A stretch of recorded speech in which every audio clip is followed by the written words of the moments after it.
Le ministre en charge de l'artisanat du Burkina Faso offre des présents à son homologue du Mali, le chapeau de saponné labellisé, le pagne identitaire Faso Damfani et une représentation d'un étalon avec la princesse Yenenga.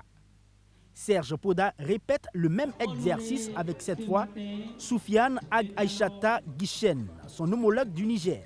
Puis les 6 poignées forment qu'un, comme les 3 pays de l'AES qui ont désormais la même vision.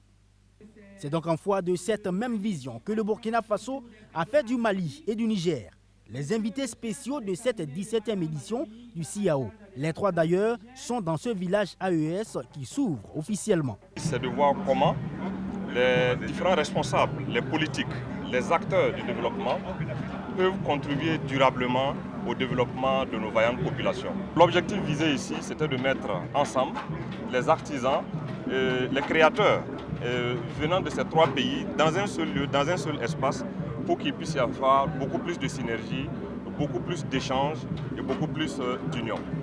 Les pères fondateurs de l'Alliance des États du Sahel entendent faire de la culture et de l'artisanat un pan important pour booster l'économie des pays, mais surtout un facteur d'intégration pour toute l'AES. Marchant dans ses pas, les ministres en charge de l'artisanat nigérien et malien se sentent non seulement honorés d'être des privilégiés à ce salon, ils saluent surtout l'esprit de solidarité qui anime les 3 pays. Notre présence en qualité de pays invité spécial traduit les liens séculaires d'amitié et de fraternité qui unissent les peuples de l'AES. Le CIAO est notre espace commun de partage de nos expériences, d'expression de nos savoir-faire, de promotion de nos produits artisanaux, mais aussi de partage de nos émotions. Merci, Monsieur le ministre. Merci au peuple du Burkina Faso.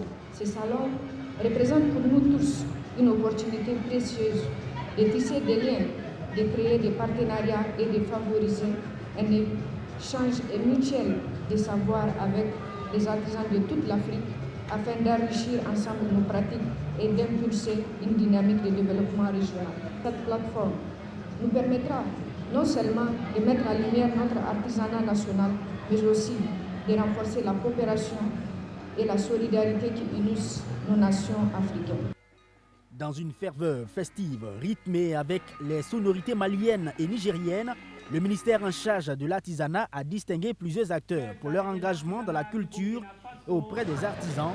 Ils ont été faits chevaliers dans l'ordre du mérite du commerce avec Agraf Commerce.